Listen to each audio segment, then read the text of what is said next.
Bonjour à tous, ici c'est Serge Kakinembe du 3xw.jctune.com et bienvenue sur mon canal YouTube éducatif, le Trading Wall Street TV. Et comme tous les jeudis, on fait le crypto trading et aujourd'hui c'est le trading time pour le Zcash, Monero et en plus on va rajouter NEM. Donc comme vous le savez bien, tout ce que je vais analyser, toutes les thèses que je vais soutenir, tout ce dont je vais débattre et ce que je vais analyser ici n'est que dans un but illustratif, informatif et éducatif et en aucun cas cela doit être pris comme une incitation à trader, spéculer et investir sur des actifs financiers très volatiles et dans ce cas-ci le Zcash, le Monero et le NEM. Donc sachez qu'avant de faire vos investissements et vos trades, vous devez vous-même faire vos propres analyses, vos recherches et vos investigations et bien sûr prendre des décisions éduquées.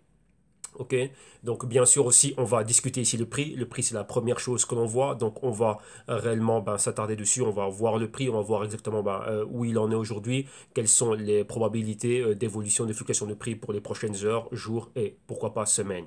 Ok, donc je vous rappelle aussi que avant toute chose, rappelez-vous que le trading existait, enfin oui, le trading existait avant les cryptos et que les cryptos maintenant ne sont qu'un actif en plus dans le monde dans l'univers du trading. Ok, donc voilà. Et je vous rappelle aussi que moi, mon point de vue, ma vision et mon approche du marché est une approche de trader et de spéculateur. Ok, et ici, je ne suis pas dans de l'investissement à long terme. Pour moi, je le dis bien pour moi, les cryptos ne sont que c'est un véhicule spéculatif, tout simplement, c'est ça. Pour moi, c'est des actifs qui permettent énormément, avec lesquels il y a énormément d'opportunités de spéculation. Et bien sûr, lorsque je peux opérer sur la plupart de ces actifs avec des dérivés, donc jamais avec les véritables sous-jacents, avec les dérivés directement à partir des plateformes de brokers dérivés, ben voilà, pour moi, c'est un must. Donc, comme je dis toujours, il y a une partie de ces cryptos-là que j'ai en wallet, mais c'est bien sûr des cryptos principales, donc Bitcoin, Ethereum et Bitcoin Cash. Donc voilà. Et tout le reste que j'ai, c'est toujours en trading spéculatif. Ok, donc voilà. Bon, pour refaire un peu un petit sommaire avant de commencer, vous savez exactement où vous pouvez me retrouver, donc au www.jctune.com. Vous savez qu'il y a énormément de services, de solutions, il y a du consulting, il y a pas mal de choses qui vous sont offertes, donc de l'éducation financière. Donc c'est que vous pouvez réellement commencer à faire vos premiers pas dans l'univers du trading et comprendre un peu plus ce qui est en train de se passer. Je dis ça pourquoi?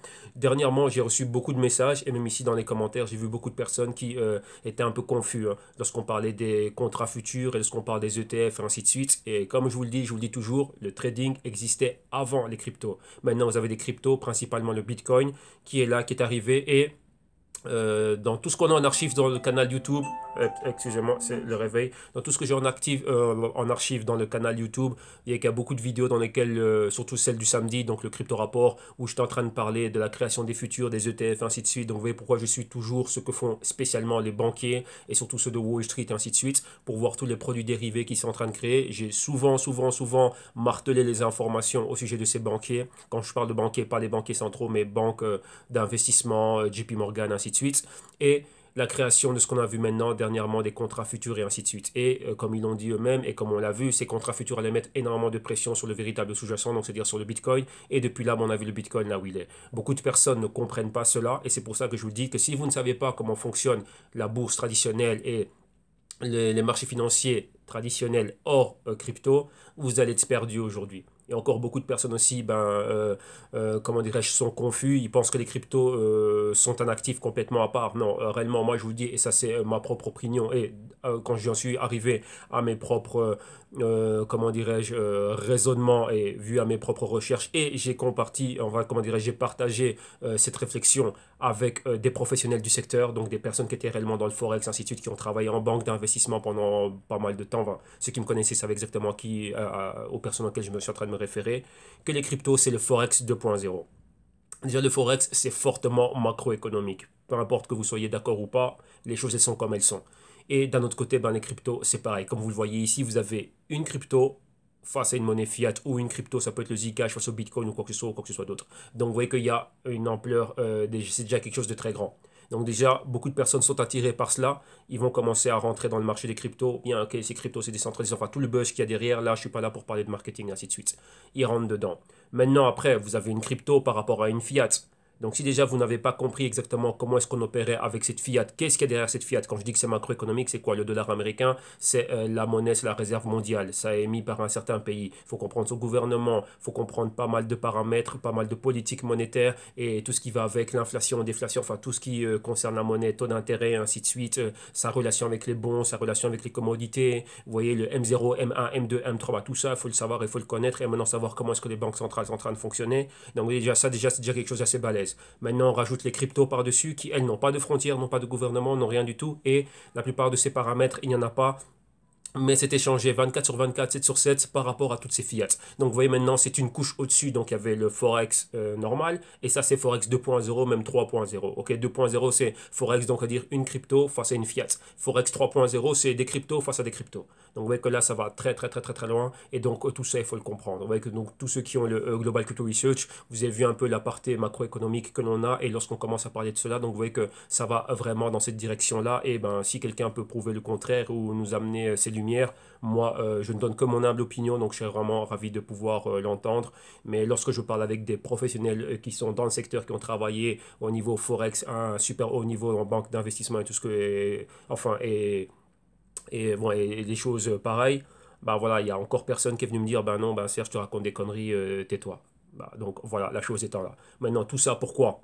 C'est pour dire, bien, les cryptos, c'est là, c'est bien, c'est magnifique, on peut faire des bénéfices, on peut spéculer, tout ce que vous voulez, tant que vous restez dans le vert, tant que lorsque vous rentrez dans votre compte et regardez le PNL, donc le PNL c'est Profit and Loss, et tant que c'est dans le vert, magnifique, chapeau, ne changez rien, continuez. Bien sûr, consistance et pouvoir faire ça, pas gagner sur un mois et avoir 11 mois perdants, non, 12 mois, on doit gagner à la fin de l'année. Lorsqu'on fait, ouais, comme on dit toujours, on gère un fonds, hein, on gère nos propres fonds. À la fin de l'année, ben, lorsqu'on doit regarder ben, notre rendement, ben, on doit être en positif. Ben, tiens, ah, j'ai battu les performances du CAC 40 par exemple, ou j'ai battu les S&P 500 qui a fait 25%, moi j'ai fait 60%, 70%, ben, c'est génial. Et maintenant, ben, la chose étant, c'est quoi? C'est qu'il faut le répéter l'année d'après. Ok, une semaine de gain, un mois de gain, 2 mois de gain, un trimestre de gain, un semestre de gain, ce n'est rien. C'est dans le long terme qu'on doit gagner. Ok, donc ça.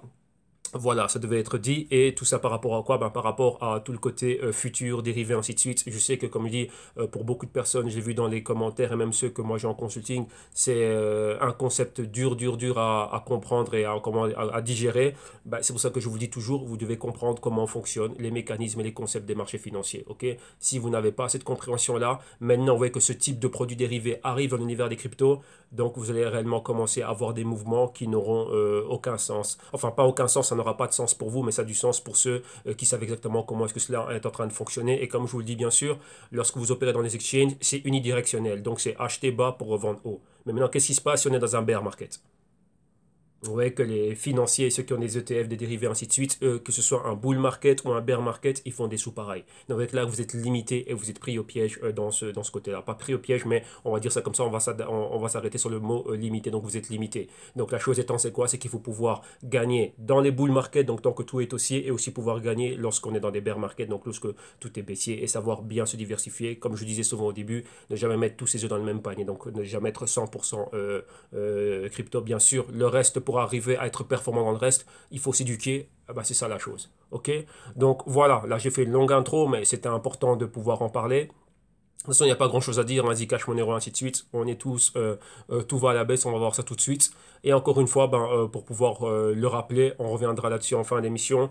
Vous voulez en savoir plus, vous voulez apprendre bien plus de choses au sujet de l'éducation financière et ainsi de suite. Il y a une adresse, comme vous voyez ici, c'est le www.jctum.com et vous avez tout. Vous avez les formations, les vidéos modules, donc vous voyez qu'il y a énormément de choses. Vous avez les consulting one-on-one, vous avez la solution active, donc gestion du risque et un Cryptotech Portfolio, les Global Crypto Research et les consulting à la carte. Ok, donc là maintenant, on va directement au trade et moi, je me bouge de l'écran et on va continuer ici. Donc aujourd'hui, Zcash, Monero et NEM, qu'est-ce que l'on a? Si on regarde le top 10, on s'aperçoit d'une chose, on avait vu des fortes baisses, donc rappelez-vous hier, on a fait un petit compte rendu rapidement sur le Bitcoin, ma projection Bitcoin 10 000, on y est, et la baisse n'est pas encore finie. Ah, c'est mon opinion, d'après mes propres analyses, la baisse n'est pas encore finie. Donc vous voyez ça, ce ne sont que des mouvements journalier. Donc là, vous voyez que lorsque ça descend fort et aujourd'hui c'est en train de remonter. Donc vous voyez, Ripple remonte fortement et ainsi de suite. Mais bon, là, on va laisser ça pour son jour. Maintenant, dans le top 10, on a le NEM. Vous voyez que Zcash et Monero ne sont même plus dans le top 10. On a NEM ici. Encore une autre crypto qu'on regardait souvent, Dash, n'est même plus dans le top 10. On a numéro 8 ici, NEM. Market cap 9,1 milliards. Le prix 1 dollar. Aujourd'hui, ça remonte de 22%. Mais vous voyez qu'il y a eu un gros dip ici. On a baissé fortement. Ensuite, qu'est-ce qu'on va rechercher? Monero et Zcash. Là, maintenant, on va dans le top 20 et on se rend compte d'une chose. On a Monero qui apparaît en 14e position. Market cap 5 milliards. Le prix 326 dollars. Aujourd'hui, à la hausse de 11%. Et comme on voit, ben, aussi, ça avait suivi un dip énorme. Et là, maintenant, c'est en train de remonter. Et maintenant, on recherche Zcash. Et Zcash est en 25e position. 1,5 milliard de market cap. Le prix 506 dollars. Aujourd'hui, à la hausse de près de 12%. Maintenant, ben, à midi, exactement. Et là, on revient d'un bas et on remonte. Vous voyez que tout le patron est pareil pour toutes les cryptos. Donc maintenant, allons rapidement à leur fiche. Donc on va regarder un peu ce qui se passe avec chacune de ces cryptos. Ici, on est à Crypto Compare. Donc Zcash, numéro 1, Zcash face au Bitcoin. Ça vaut combien? Ça vaut 0,4489, ça remonte de 1,56%. Face au dollar américain, le Zcash, 517,45 dollars, ça monte de 16,18%. Et face à l'euro, Zcash, combien ça vaut? Ça vaut 433,26 et ça monte de 12,66%. Maintenant, on va directement aller regarder ça. On va directement aller au trading ici. Donc, on va regarder ça ici. Voilà, attendez, là on a ceci, on a cela, on vient là, on n'a pas besoin de ça. Qu'est-ce que l'on a ici? Qu'est-ce que l'on voit directement? Bon, on voit ici le Zcash face au dollar américain, on voit cette forte montée. Là, on a un graphique weekly où on est monté fortement. On a atteint ici les 750, un pic à 768, donc pratiquement 770, et on est redescendu. On voit que le pic qu'on a eu à ce niveau-ci, c'était la validation du pointer que je suis en train de pointer ici. Et depuis lors, vous voyez qu'on est revenu clôturer là. Donc on avait un escalier haussier ici, on est monté, stabilisation ici, résistance, boum, un break à la hausse et maintenant on a encore un autre niveau bien plus haut, mais là comme vous voyez on redescend. Vous voyez que depuis ici, il y a 2 semaines on avait déjà marqué cette probabilité ici et vous voyez qu'on est redescendu où? Retester la résistance ici. Directement vous voyez la moyenne mobile de 4 semaines ici, moyenne mobile de 8 semaines. Comme je dis et comme vous le voyez tout le temps, j'insiste énormément sur les moyennes mobiles, mais voilà. Je n'ai même pas besoin de commenter cela. Ce qu'on voit à l'écran, ben, ça parle de soi-même. Ok. Donc là, directement, qu'est-ce qu'on a ici? Moyenne mobile de 13 semaines ici que je suis en train de pointer là directement à l'écran. Et comme vous le voyez ici, c'est la zone des 400. Donc on est revenu retester les 400 et regardez les 400 équivaut à quoi? On avait un pointer ici. Et numéro 2, on avait quoi? Choose the top ici, donc une résistance là. Donc cette résistance maintenant, c'était le support. Donc ça, c'était, on va dire, le support sain, le support légal, entre parenthèses. On est revenu se reposer sur ce point-là et directement on est reparti. Rappelez-vous, je vous dis aussi que lorsqu'on a des interactions et qu'on vient toucher, connecter, avoir une interaction avec les supports passés, donc les anciens points de résistance, maintenant des supports, ça peut être rapide et je dis toujours avec une mèche. Donc ça, il faut regarder ça au niveau intraday, donc enfin, même pas intraday, mais en daily. Et là, lorsqu'on voit ça en daily, donc en graphique journalier, là, vous voyez exactement ce à quoi j'étais en train de me référer. Donc, vous voyez exactement, boum, comment c'est revenu. Une fois ici, 2 fois et 3 fois. Et vous voyez comment on est là. Donc, vous voyez cette baisse-là qui a eu lieu. On est arrivé à ce niveau-là. Là, maintenant, on est en train de rejeter. Donc, si on regarde juste l'historique, on voit que lorsqu'on arrive à ce point-ci, on a rejeté ces niveaux-ci, donc on va dire les 470, on a touché les 400, accumulation, donc mouvement horizontal, on remonte, nouvelle distribution, on revient au même point, donc quoi, il peut se passer encore exactement la même chose. Donc ici, on peut rester là, mais vous voyez qu'on est un peu plus bas au niveau des moyennes mobiles. Là, c'est la moyenne mobile de 52 jours avec lesquelles on est en interaction, et vous voyez que les moyennes mobiles ne mentent pas, le prix est venu se poser pile poil dessus, et là, vous le voyez vous-même à l'écran. Donc voilà, la chose est là. Donc maintenant, quoi, on peut s'attendre à avoir un mouvement horizontal et que ça revienne. Mais attention, on a la moyenne mobile de 4 jours ici. Et si la moyenne mobile de 4 jours croise et va en dessous de la moyenne mobile de 52 jours, on va directement vers la moyenne mobile de 104 jours. Et on a encore un autre pointer ici qui peut valider cela. Et vous voyez que ce pointer-là, comme on l'avait vu en weekly, ça équivaut à quoi? Ça équivaut au niveau de quoi? Au niveau ici. Donc vous voyez ce niveau-là que l'on voit ici. Vous voyez là, on a testé ce niveau. Et là, c'était la résistance. Donc, vous voyez qu'on est revenu clairement ici. Donc là, on peut revenir ici avec une clôture. Donc, une bougie complète à ce niveau-là. Rebondir. Donc, avoir un mouvement latéral ici. Et à partir de ce moment-là, avoir un mouvement latéral dans cette zone-ci. Rebondir et repartir à la hausse. OK? Donc là, c'est ce qu'on pourrait voir. Vous voyez que c'est pour ça que j'avais mes probabilités ici. Une là et une là. Donc là, on y est. On a vu cela. Donc, ouais, que personnellement, bah, tout est en train de baisser. Maintenant, la hausse que l'on est en train de voir, ce n'est juste un mouvement, on va dire, temporaire. Donc, on est là en train de chercher à se stabiliser, de chercher à créer un support. Donc, maintenant, continuons et allons regarder cela face à l'euro. Donc, le ZECEUR, donc Zcash face à l'euro. On va regarder les prix. Bon, je pense que j'avais ça avec le premier. Voilà. Est-ce que j'avais mes... Attendez, on va mettre un autre parce que celui-là il m'énerve. Il est toujours en train de faire des problèmes. EUR, on va prendre le deuxième, hein. Voilà, ici, qu'est-ce qu'il y a? Voilà, bon, ici, on n'a pas énormément... il n'y a pas énormément de données, donc c'est mieux le problème. Enfin, le premier est mieux parce qu'on a un peu plus de données ici. On voit mieux. Même si le graphique a quelques... enfin, pas quelques problèmes, mais c'est... Comment dirais-je? Ouais, les petits glitches que l'on a là, cette longue bougie que l'on a, ce n'est pas grave, mais c'est mieux quand on a bien plus de données. Pourquoi? Parce qu'on peut voir l'interaction avec les moyennes mobiles. Donc voilà. Donc ici, on a exactement la même chose, hein. C'est exactement le même scénario. Donc on va pas aller spécialement en arrière, on va se focaliser sur ce qui s'est passé ici depuis 2018. Donc, on avait ce grand spike, cette grande bougie ici qui a pointé les 690. Donc on peut dire que ce sont les 700 euros ici. Donc on a un pointer déjà qui nous pointe les 700 euros là, les 675, comme on le voit ici. Depuis on est revenu clôturer à ce niveau-ci. Donc on a clôturé au 455. Une semaine, 2 semaines, inside week candle. Après, boum, on est remonté bien plus haut.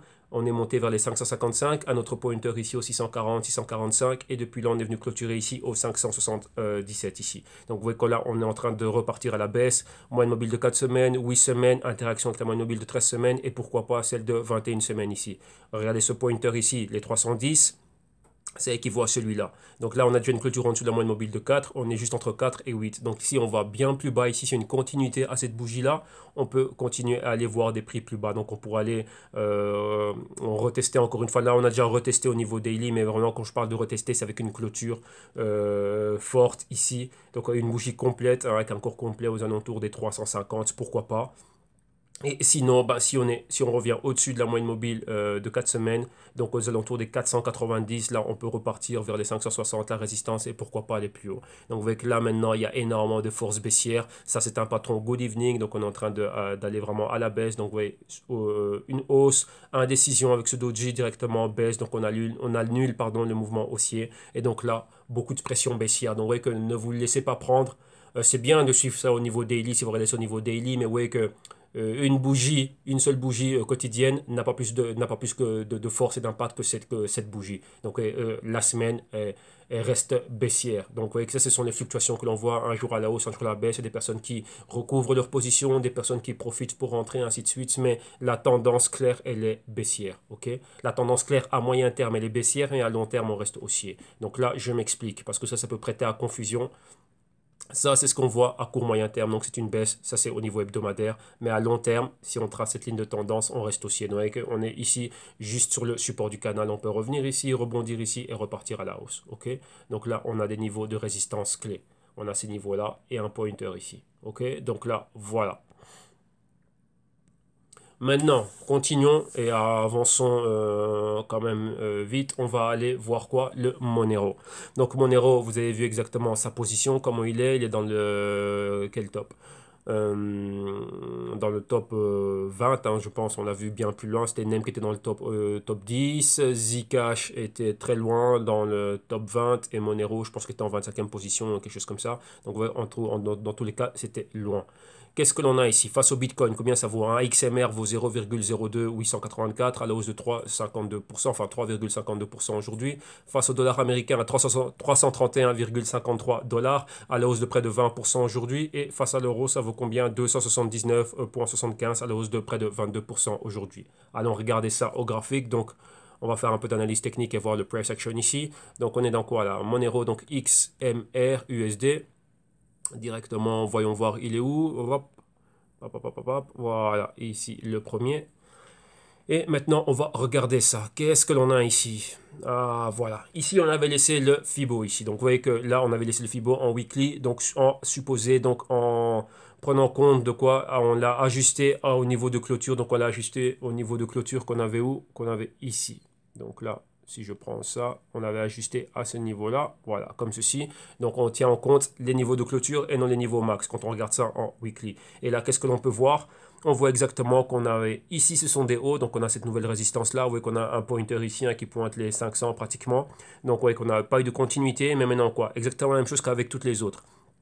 Moyenne mobile de 4 semaines, moyenne mobile de 8 semaines, et vous voyez que c'est un retracement de près de 25%, on est là, et à un moment donné, on a atteint le retracement des 50%, donc on a atteint des bas, on a atteint les 245, 240 dollars. Donc vous voyez que c'est ça, donc vous voyez que là, on s'attendait à avoir un mouvement baissier, bien plus bas, première target, c'était ce niveau-là, on a atteint le niveau des 280, même bien plus bas, et depuis là, on s'attend à pouvoir rebondir et remonter vers le haut. Donc voilà. Donc là maintenant, ben, on voit quoi? Ici, il y a eu une entrée forte d'acheteurs. On va regarder ça en daily. Donc vous voyez là, je vais vite. Pourquoi? Ben, parce qu'il n'y a pas... Enfin, à mon goût, ça fait un bon bout de temps... Hop là, bêtise. Ça fait un bon bout de temps qu'on est en train de regarder cela. Et on voyait exactement ben, les mouvements, comment est-ce qu'ils pouvaient avoir lieu. Vous voyez là, la baisse. Hein. Donc vous voyez que cette hausse ici, annulée complètement par cela. Donc là même, on peut revenir. Si on regarde ça en daily, on va mettre le Fibo à ce niveau-là. Donc vous voyez que ça nous fait quoi? Ben, ça nous fait les mêmes moyennes. Hein. 28 semaines, 38 semaines, 0,50%. On a atteint les points des 50%. Vous voyez ici la baisse. Accumulation, accumulation, accumulation. Et la baisse partie 2. Maintenant, qu'est-ce qu'il y a? Si on est en train de regarder cela, on va faire quelque chose. Donc, on va mettre ça là. Toi, tu viens comme ceci. Vous voyez, on a quoi? On a un canal baissier. Donc, si vous avez suivi l'émission d'hier, vous avez vu que j'avais repris un peu le canal baissier qu'il y avait avec le Bitcoin. J'avais fait exactement la même chose. Le canal que j'avais depuis quand exactement? Depuis plus ou moins, c'était quand le 26 décembre. Donc, vous voyez ici, on a exactement la même chose ici. Hein. Donc, ici, on a quoi? Vous voyez, on avait les hauts ici. Depuis là, on a baissé, on atteint ce niveau-là. Vous voyez, une fois, deux fois le support, boum, on a rebondi, on est bien plus bas. Ici encore, on a eu une zone de rejet, donc on a un niveau clé ici. Ce niveau clé, c'est les 415 dollars. On a encore rejeté ce niveau et on a atteint ceci. Donc vous voyez qu'on est en dessous de la moyenne mobile de 52 jours et moyenne mobile de 104 jours. Et c'est le point de retracement de, attendez, 23, 38, 50, 61. Ça, c'est les 78%. Donc vous voyez qu'on est là exactement. Donc il y a énormément de volatilité ici, mais vous voyez que ça baisse, vous voyez que ça monte tout doucement, mais lorsque ça baisse très fort, ça baisse très rapidement. Vous voyez là au niveau daily, donc si vous n'avez pas le temps de pouvoir réagir à ça, ben, comment dirais-je, ça peut être crucial, ça peut vous perturber, donc sachez exactement, ben, prenez vos précautions. Donc ici, vous voyez en turquoise la moyenne mobile de 4 jours qui est déjà qui est déjà en dessous de toutes les autres moyennes mobiles. Donc 8, 13, 21, 26 jours. Et là, elle va à la chasse de la moyenne mobile de 52 jours. Et si elle va plus bas, c'est 104 jours, 208 jours ici. Donc vous voyez que là, la baisse n'est pas encore finie.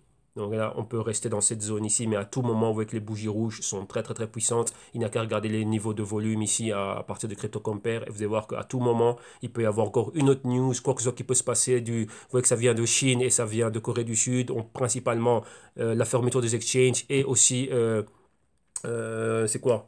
L'activité minière qui est en péril là-bas, donc directement une autre news, si on en remet encore une couche, boum, vous allez voir que ça va continuer à tomber encore bien plus fort, mais pour certains, bah, cette correction, cette grande distribution que l'on est à laquelle on est en train d'assister, bah, était nécessaire.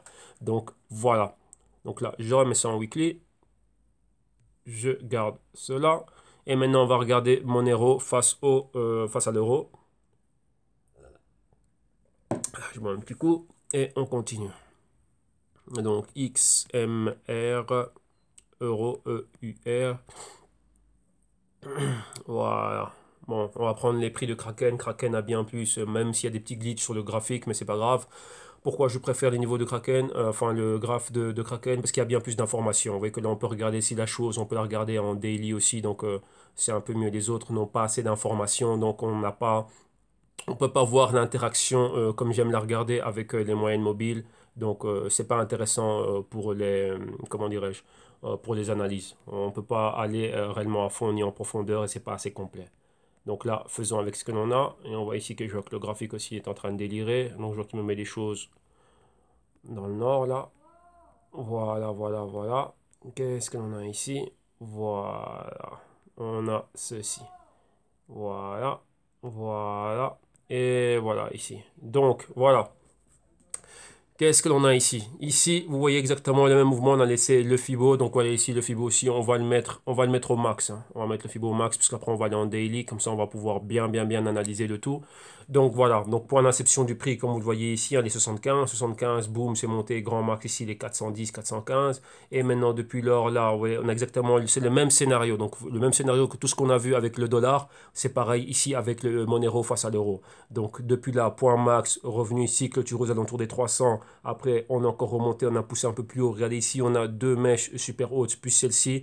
Là, ça fait trois mèches bien hautes, donc ça nous fait un grand twist de top. Toute cette région ici, donc c'est 5 bougies, donc c'est un mois et une semaine, ça nous fait quoi? Ça nous fait vraiment un grand twist de top. Et depuis là, boum, on va à la baisse. Maintenant, qu'est-ce qu'on a? Clôture concrète, déjà en dessous de la moyenne mobile de 4. Interaction avec la moyenne mobile de 8 semaines. La semaine n'est pas encore finie. Et on avait déjà quoi? On a déjà une interaction avec la moyenne mobile de 8 semaines et de 13 semaines. Donc, ouais, maintenant quoi? On a un autre pointer. Donc, on en a un vers le haut et un autre vers le bas. Donc, oui, ça, c'est avec une bougie verte. Donc, qu'est-ce que ça signifie? Si jamais on remonte, on va pouvoir atteindre les 400. Le prix est un indicateur. Si on va vers le bas, on en a un qui nous pointe les 200. Donc, vous voyez que là, il y a de fortes probabilités pour que ça continue encore à baisser bien plus loin. Donc, quoi? Pointer ici qui nous pointe cette région-là. Et si maintenant on a une clôture en dessous de ces niveaux-là, ça rentre en jeu. Donc on pourrait voir un mouvement pareil. Revenir vers les 200, rebondir ici, donc une zone d'accumulation. Et là, revenir vers des niveaux plus hauts. Et pourquoi pas aller plus haut. Donc vous voyez qu'on a déjà ce niveau ici qui est en train de se faire. Donc vous voyez qu'en gros, ça peut faire une espèce d'épaule, tête-épaule, mais bon, même pas. Parce qu'on a encore la mèche ici qui rentre dedans. Donc là, ce n'est pas correct d'avoir un type d'épaule, tête-épaule ici. Là, ce n'est pas ça. Maintenant, on va regarder ça en daily. Quand on regarde ça en daily, maintenant, qu'est-ce que l'on a? Voilà. En daily, on a ceci. Donc, vous voyez exactement la même chose. Qu'est-ce que l'on a ici? Je dois ramener mon petit canal. Donc, vous voyez qu'on a ceci. Si on trace la parallèle, ça nous donne quelque chose comme ça. Et on a ce mouvement-là. Vous voyez qu'il est en train de se faire. Vous voyez, là, on a rejeté. Après, on est remonté. Ici, on a rejeté. On peut remonter, rebondir ici et revenir plus bas. Mais vous voyez qu'on a un pointer clé. Et le pointer clé, si vous faites bien attention, c'est qu'il vaut à ce niveau de résistance. On avait un point pivot ici pour faire pour faire ce mouvement-là. Donc on a les 225, c'est un niveau super clé. Mais on va voir ce qui va se passer ici. Okay, à tout moment, si on perd ce niveau-là, donc vous voyez que c'est la moyenne mobile de 52 jours ici. Si on est en dessous de ce niveau-là, on peut revenir rebondir ici. Et là, repartir encore à la baisse. Donc ouais, avoir encore un autre canal. Ouais, donc là, ça va aller super loin. Donc là, vous devez être super attentif à ce qui va se passer. Target, en gros, c'est quoi? Bah, c'est les 175. Si jamais on perd ce niveau, donc on a un niveau psychologique qui est clé, c'est les 200. Si on perd les 200 euros, là, on a les 175 directement dans le collimateur. OK? Donc voilà. Ça, c'est pour le Monero. Et maintenant, on va aller au NEM. Donc, on va regarder NEM. On va finir avec NEM. NEM, qu'est-ce que l'on a avec le NEM? NEM, rapidement. Rapidement, NEM face au Bitcoin, ça vaut 0,00009027 à la hausse de près de 15% aujourd'hui. Si on regarde le NEM face au dollar américain, ça vaut exactement 0,9194 dollars américains à la hausse de près de 18,5%. Ok, et maintenant, on va voir ça on va voir le trade et le NEM, je pense qu'on ne l'a uniquement qu'avec le dollar américain. On va regarder ici si on nous met un NEM euro, Doge, Ethereum, BTC, Ethereum, USD. Non, on a ça qu'avec le dollar américain. Donc voilà. Ok, là c'est ici qu'on avait nos analyses. Donc voilà. On va regarder un peu quelque chose de marrant. Moi, ce qui me fait toujours rire, c'est lorsque je vois le avant. Quand la crypto était complètement méconnue et dès qu'elle a commencé à avoir du buzz, boum, et on voit directement le mouvement. Donc passer de 20 cents à 25 cents pratiquement à 2 dollars et revenir clôturer ici. Donc vous voyez que c'est toujours le même mouvement. On va haut, le plus haut possible et dès qu'on atteint un haut max, donc dès qu'on a rentabilisé terriblement ce qu'on a donc de 20 à 2 euros, donc on a rentabilisé ça au maximum directement, boum, on revient et on crée une résistance. Donc vous voyez que ça c'est typiquement des penny stocks. Bon, ceux qui ne connaissent pas, vous voyez, c'est ça aussi. Hein, si vous n'avez pas connu les penny stocks et vous n'avez pas connu le mécanisme de ce marché, c'est un marché très puissant au niveau des pump and dump. Il y a un film magnifique qui parle des penny stocks, c'est le loup de Wall Street, c'est ce que faisait monsieur Jordan Belfort. Vous voyez qu'il y a pas mal d'interviews voilà, que j'essaie de trouver de lui lorsqu'il est en train de parler de cela, il explique toujours le même schéma de pump and dump et dit que les cryptos sont pareils vu que ça cotisait comme un penny stock. Les penny stocks, c'est tout ce qui est, allez, un penny, normalement, bah, c'est le cent, on va dire, c'est le cent du dollar. Donc réellement, c'est tout ce qui est en dessous d'un dollar. Maintenant, dans la terminaison, enfin, les penny stocks maintenant englobent toute action qui est en dessous de 10 dollars. Pourquoi? Parce que ce sont des actions pratiquement que beaucoup de personnes n'est pas en train de regarder. Donc quand on parle d'un penny stock, maintenant c'est bien plus large. Avant, penny stock, c'était tout ce qui était en dessous d'un dollar. Maintenant, les penny stocks, ça englobe aussi certaines compagnies qui sont entre 5 et 10 dollars. Vous voyez? Donc ça, c'est ce qu'on appelle un penny stock, donc des compagnies qui ne cotisent pour pas beaucoup. Et donc, qu'est-ce qu'il y a? Elles sont très sensibles aux catalyseurs. Donc, il y a des grosses campagnes de marketing qui viennent pourquoi? Pour créer un buzz. Ah ouais, le NEM, si, c'est ça. Non, le NEM va faire ci. Donc, on peut inventer tout n'importe quoi. Ouais, Bill Gates a dit que NEM, c'était du feu et qu'il allait mettre 1 milliard de sa fondation dedans. Bah, boum, ça va faire quoi? Vous allez voir ce type de mouvement ici. Et une fois que ça arrive en haut, ceux qui ont fait cette campagne frauduleuse par email, par internet, achat publicitaire, tout ce que vous voulez d'espace, internet, même radio hein, par moment, et ce qu'on appelle les cold calls. Donc vous voyez que lorsque vous regardez ces films là du type Boiling Room, et même ce que faisait M. Jordan Belfort, c'est prendre le téléphone et appeler des personnes pour réellement les inciter à acheter telle ou telle action, et bien là c'est ce que l'on voit. Ça crée un buzz, donc ça crée quoi? Eux, ils ont beaucoup, ils retiennent l'offre. Donc ceux qui ont le supply, ils le gardent. D'un côté, on gonfle le prix au max, et dès qu'on arrive au max, quoi, au plus il y a des personnes qui rentrent, et ben boum, là on relâche tout. Et qu'est-ce qui fait quoi? Pour pouvoir revendre, il faut qu'il y ait des personnes qui viennent acheter. Donc là, ceux qui viennent acheter au top ici, là, ben, c'est eux qui se retrouvent avec quelque chose qui n'a pratiquement plus de valeur et tout d'un coup, ben, boum, on voit cette baisse de prix. Pourquoi? Ben, vu qu'il y a bien plus d'offres que de demandes, ça crée un déséquilibre et on voit cette baisse. Donc là, on voit ce mouvement qui est expliqué par quoi? Par cela ici. Donc vous voyez, lorsqu'il y a énormément de personnes qui sont en train de rentrer, donc là c'est ici qu'il y a la pression vendeuse. Donc le point A, ils sont rentrés ici, arrivé au point B, là ils relâchent tout. Et donc là, qu'est-ce que ça fait? Ben, ça fait que boum, on voit le prix qui est en train de descendre. Et vous voyez là, moyenne mobile de 4 semaines, 8 semaines, 13 semaines ici. Et là maintenant, on s'attend à ce qu'il y ait quoi? Une distribution. Donc ça, c'est ce qu'on appelle une correction. On voit qu'une distribution, c'est une prise de bénéfice normale, mais correction, c'est lorsque ça commence à dépasser les 5, 10, 15, 25%. Là, ça prend des ampleurs de correction. Et si on regarde ça tout simplement, donc si on fait un Fibonacci à l'œil, donc si on est là, et on est exactement ici. Donc là, c'est clairement quoi? Ben, ouais, qu'on a clairement un 50%. Donc 50%, c'est au-delà des 25%. Donc ça, c'est clairement quoi? C'est clairement une correction. Maintenant, on s'attend à une zone d'accumulation. Donc c'est un équilibre entre acheteur et vendeur. Donc là, c'est quoi? On dit que le prix est revenu à la norme, donc un prix juste normal, et maintenant il va y avoir une entrée de quoi de personnes qui vont vouloir acheter, réellement acheter par rapport à quoi? À la réelle valeur de ce que vaut le NEM sur le marché. Et maintenant bah là, une fois qu'il y aura un nouveau déséquilibre, donc maintenant plus de demandes que d'offres, et là on verrait le prix remonter. Donc c'est ici réellement qu'on va pouvoir avoir comment dirais-je, un canal bien plus sain, une montée saine au niveau du prix du NEM. Et là comme vous le voyez ici, d'après les projections, bah, là, on pourra atteindre les 2,50 si toutefois d'abord premièrement la phase corrective est finie. Donc vous voyez, cette phase de correction peut continuer bien plus longtemps. On ne sait pas jusqu'où ça va descendre. Mais là, on a encore un autre pointer qui nous pointe ici la zone des 60 cents. Donc ça peut encore descendre bien plus bas. Ok. Donc là, il faut voir cela et avoir cela à l'esprit. Rapidement, on va regarder quelque chose. On va regarder, on va prendre un indicateur technique et on va regarder le stochastique pour voir exactement où on est. Donc maintenant, on doit être revenu en zone de valeur juste. Donc dans la zone colorée. Ouais, et donc là, voilà. C'est exactement ce que l'on voit. Vous voyez là, tant qu'on était ici, on était en surévaluation. Maintenant, on est revenu dans la zone colorée. Pourcentage K et pourcentage D, réellement revenu dans la zone colorée. Et si on est près de la zone 50, on est près de la zone normale. Donc, vous voyez là, on entre dans tout ce qui est ici, dans la zone colorée, c'est tout ce qui est normal. Tant qu'on est au-dessus de 50, on est acheteur. Si les deux moyennes mobiles ici, donc pourcentage K et D, sont en dessous de la zone 50, donc là, ça devient, donc là, on va aller réellement à la vente. Avec ici, la moyenne mobile rouge, que vous voyez que la moyenne mobile lente va pénétrer dans la zone 50. S'il est en dessous de la zone 50, ici, on va clairement aller dans une vente. Donc cette vente ici, qu'est-ce que ça veut dire? On va avoir une continuité à cette vente, donc une bougie qui va ouvrir ici et qui va aller bien plus bas vers les 50 cents. Et donc là, après, c'est quoi? Essayer de trouver un support ici, donc plus bas, en dessous de la zone de 50. Donc c'est quoi un support? C'est une convergence entre les deux pourcentages, le pourcentage K et le pourcentage D. Ce sont deux moyennes mobiles. Une fois qu'elles sont en convergence, ça veut dire quoi? Moins de volatilité. Donc on a trouvé un haut ou un bas. Vous voyez, dans ce cas-ci, convergence en zone de résistance, on a trouvé une résistance ici.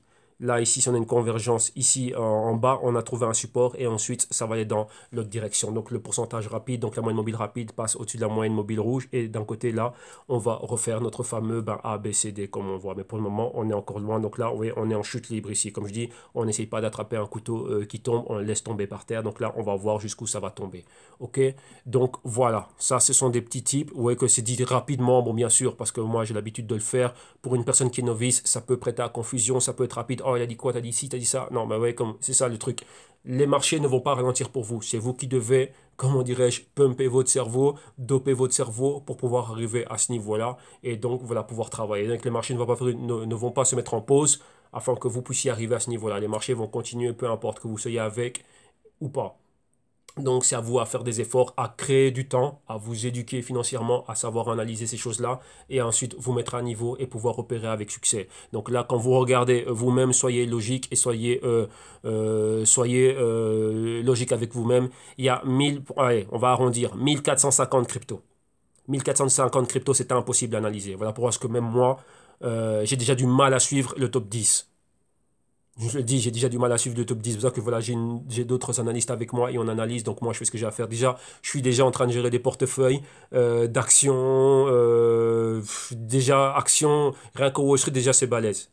Maintenant, gérer ça au niveau global, des devises, des commodités, quoi que ce soit, c'est déjà lourd. Et maintenant, vous me rajoutez encore avec ça 1500 cryptos. Il y a déjà près de 45 000 actifs financiers normaux. Maintenant, plus 1500, ça nous fait quoi? Près de 47 000, 46 500 avec tous les ETF et dérivés qu'on va nous créer. Donc là, c'est impossible. Si on veut avoir un trading floor, donc il faut quoi, que chaque personne ait 10 cryptos. Donc c'est quoi? On va faire voilà, 1%. Donc chaque personne aurait 14 cryptos à suivre. Il me faut un étage avec 100 traders qui vont être là et chacun va en prendre, voilà, va en prendre 14. Donc vous voyez que ça c'est impossible humainement pas. Alors donc il faut être logique, donc il faut savoir sélectionner, il faut avoir des métriques qui vont nous permettre de bien sélectionner, de garder réellement la crème de la crème et essayer comment dirais-je, de les connaître à fond et d'aller dans l'exchange adéquat et pouvoir opérer là-dessus de manière correcte et générer des gains parce que suivre les 1500 cryptos c'est impossible. Ok, donc voilà, donc ça fait beaucoup. Donc ouais, pour que moi je prends un nombre, j'ai regardé déjà ce qui se passait avec ces cryptos-là, voir leurs projets, voir ce qu'il y avait derrière, et maintenant on avance, et même là on va continuer à trier, encore à sectionner les cryptos réellement qui ne vont aller nulle part et qui n'ont pas de projet, à mon humble avis, et d'après ce que nous on va, on va les mettre dehors. Vous voyez qu'il y a un moment donné, il y a deux choses. Hein.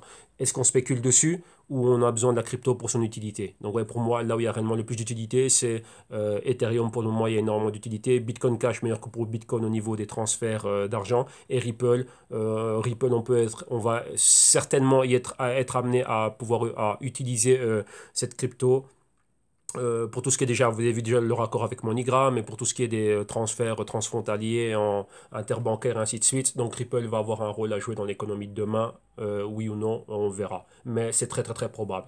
Ok? Donc voilà. Maintenant, pour en revenir à ce que je disais, répondre aussi à pas mal de questions et pas mal d'emails. Comment réellement arriver, si vous aussi voulez arriver à ce type de raisonnement, pouvoir, comment dirais-je, analyser ces choses-là. Et bien sûr, analyser c'est une chose, mais après il faut aller opérer dans les marchés et générer des gains. Vous avez l'éducation financière qui vous apprend réellement c'est quoi la bourse d'avant, donc tout ce qui est au niveau du trading. Donc c'est un pack et des vidéos modules très très très complets. Donc vous avez cela pour moins de 50 euros. Vous avez les consulting one-on-one, donc vidéo module plus apprendre avec moi directement. Donc là, c'est des sessions one-on-one avec moi, une session par semaine et le tout durant un an. Donc vous avez le prix là. Et la solution active, donc c'est apprendre avec moi, consulting one-on-one, vidéo module. Et en plus de ça, on va créer un CryptoTech portfolio pour avoir, comment dirais-je, être diversifié et aller de l'avant avec tout cela. Et il y a bien sûr les rapports trimestriels, les Global Crypto Research et les consulting à la carte, 1 heure, 2 heures et 5 heures. Ok, donc là, vous avez tout.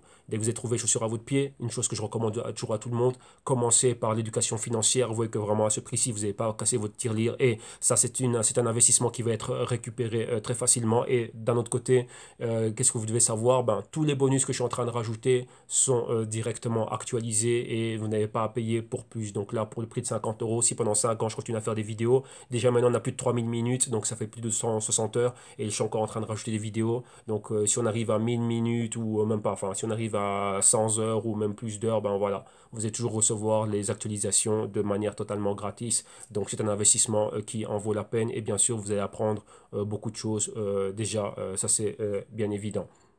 Donc voilà, Une fois que vous cliquez sur le Buy Now, vous êtes redirigé vers la plateforme de paiement sécurisé ici de PayPal, comme vous pouvez le voir. Et directement ici, bah, c'est quoi? Bah, ce serait tout simplement mettre vos informations et en plus, je vous demande un numéro de téléphone portable et une adresse email. Pourquoi? Pour vous partager tous les documents, les Google Docs et tous les PDF et avoir accès aux playlists privées de YouTube. Comme ça, vous allez toujours être actualisé et être informé et recevoir le matériel afin de pouvoir bah, le visionner et apprendre tranquillement. OK?